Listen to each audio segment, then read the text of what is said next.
Bismillahirrahmanirrahim. Assalamualaikum warahmatullahi wabarakatuh. Izinkan kami, Muhammad Nur MBS, Widya Iswara, Ahli Utama BPSDM Provinsi Riau, sebagai peserta workshop Laksar CPNS Agenda 2. Itu nilai-nilai dasar PNS, di mana kami sebagai peserta diwajibkan untuk menyampaikan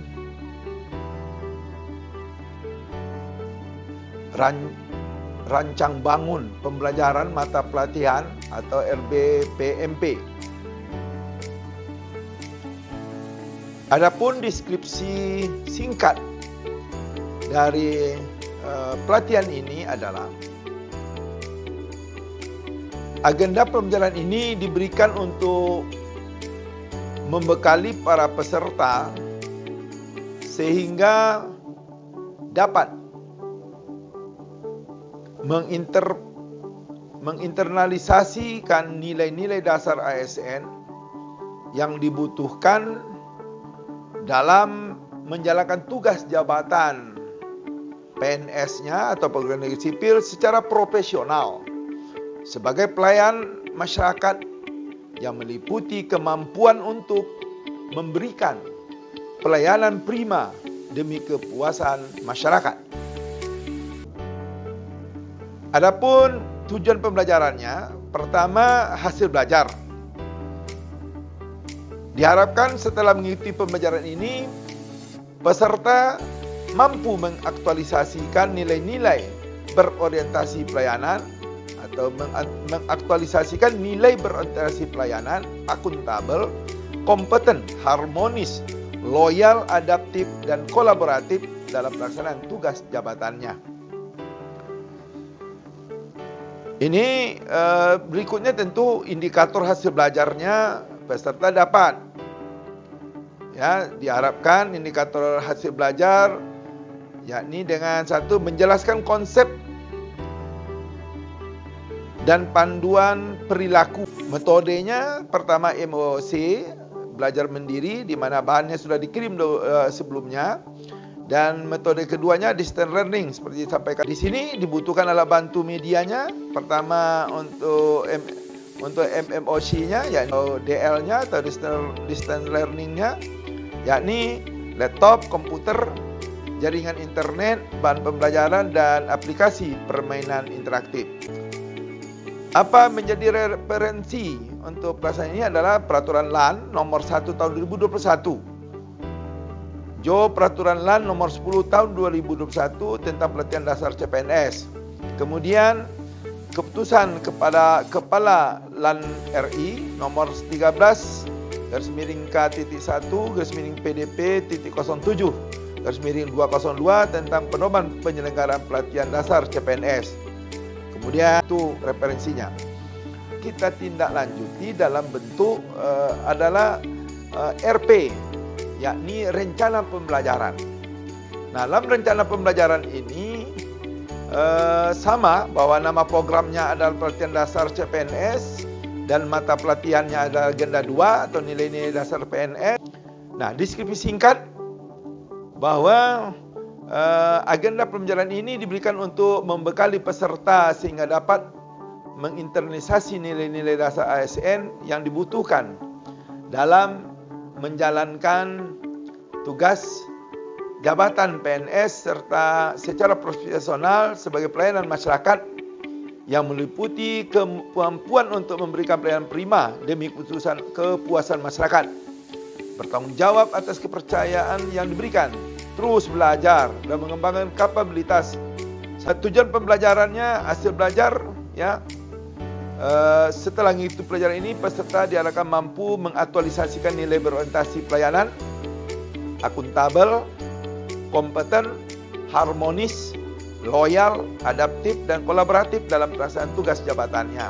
Indikatornya, ya masing-masing tadi sama dengan yang dalam rancang bangun tadi, yakni peserta dapat menjelaskan konsep dan panduan perilaku, memberikan contoh perilaku serta menganalisis kasus atau menilai contoh penerapan nilai berorientasi pelayanan secara tepat, menjelaskan konsep dan panduan perilaku, memberikan contoh perilaku serta menganalisis kasus atau menilai contoh penerapan nilai akuntabilitas, yakni materi pokok dan submateri pokok. Pertama berdasarkan pelayanan, submateri pokoknya konsep pelayanan publik, yang kedua berorientasi pelayanan, kemudian akuntabel. Submateri pokoknya adalah potret pelayanan publik negeri ini, konsep akuntabilitas, panduan perilaku akuntabel dalam konteks organisasi pemerintahan. Kemudian materi pokok kompeten, submateri pokoknya adalah tantangan lingkungan strategis, kebijakan pembangunan aparatur, pengembangan kompetensi, dan keempat yang disebut kita dengan yang pertama sinkronus. Jadi kita membagi dua, ada sinkronus dan ada juga unsinkronusnya. Sinkronus di pertama ni ada tahap pendahuluan, di mana kegiatan bagi fasilitator, yakni menyampaikan salam dan memperkenalkan diri, membangun hubungan dengan peserta dan menciptakan suasana pembelajaran yang kondusif serta menjelaskan skenario alur pembelajaran. Kemudian peserta tentu menjawab salam. Yang berikutnya menyimak dan menerapkan pelajaran ini dan merespon pertanyaan fasilitator. Metodenya tanya jawab, medianya atau alat bantunya adalah laptop dan komputer atau jaringan internet dan kemudian bantayang. Ini waktu lebih kurang 15 menit. Sekali lagi, total untuk sinkronus ini adalah 630 menit. Yang dirinci nanti dari pendahuluan hanya 15 menit, kemudian penyajian ini lebih kurang 120 menit, yang terdiri dari sesi pertama sinkronus K1, kemudian melakukan tanya jawab, pengalaman, dan kemudian terus sampai menjelaskan tugas harian.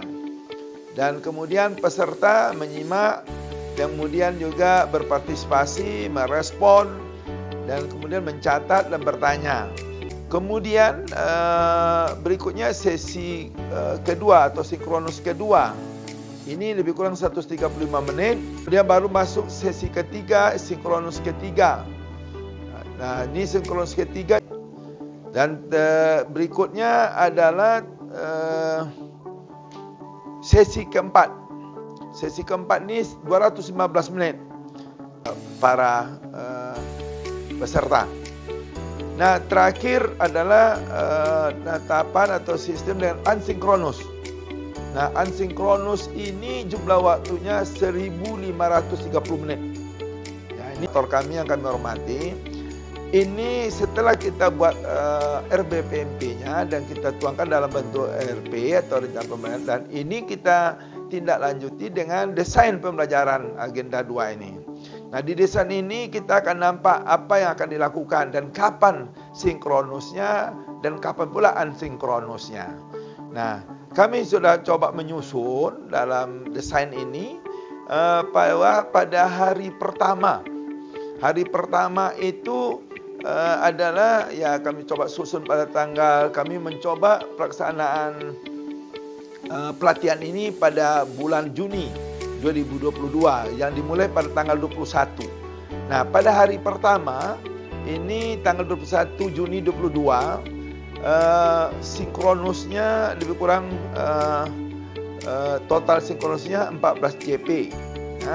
Maka pada hari pertama itu 3 JP dengan kegiatan pembelajarannya adalah perkenalan yang tadi diuraikan. Nah, jadi kami coba desain di sini dan dia tadi menindaklanjuti dalam rencana pembelajaran tadi.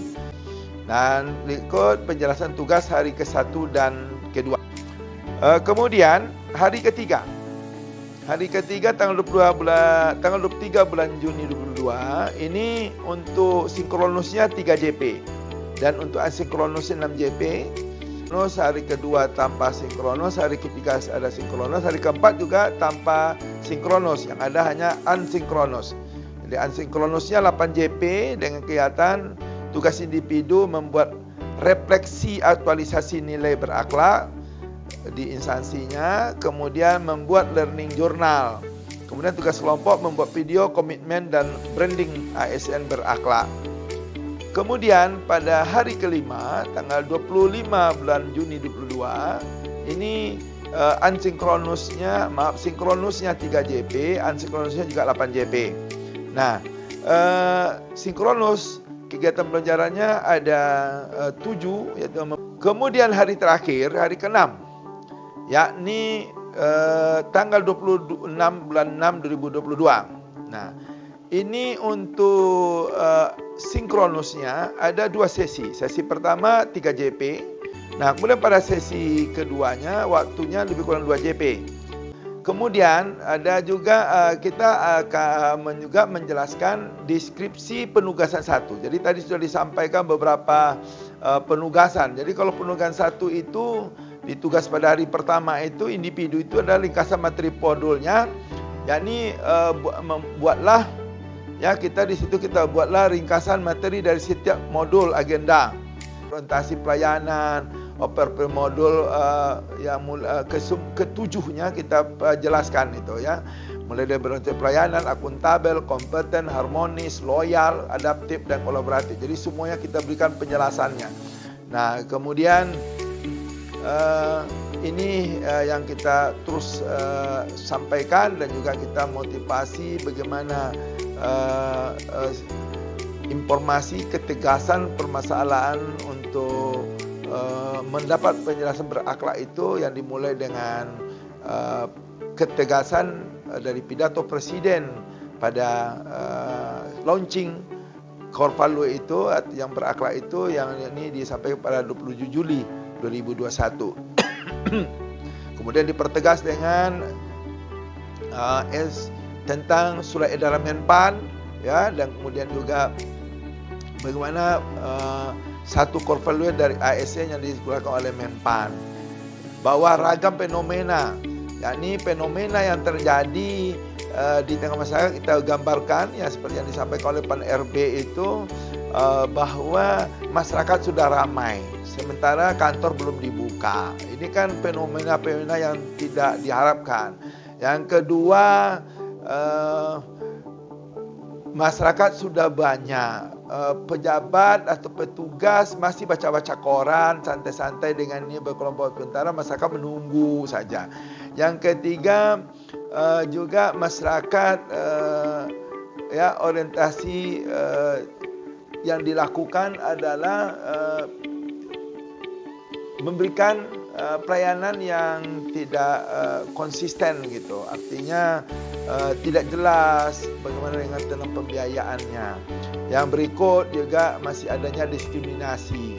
Ya, diskriminasi bahwa mendahulukan orang yang mungkin orang berduit dengan masyarakat biasa yang hanya seorang petani. Ini ya fenomena-fenomena ini yang digambarkan yang tidak boleh. Karena demikianlah mungkin yang bisa kami sampaikan dalam penjelasan ini. Sebenarnya juga kami menyampaikan beberapa penjelasan tentang apa itu dengan berorientasi pelayanan, seperti apa kata kuncinya, definisinya, kata kuncinya, kalimat permasinya, pada intinya semua sebenarnya dalam materi ini ada lengkap ya, akan kita jelaskan ya.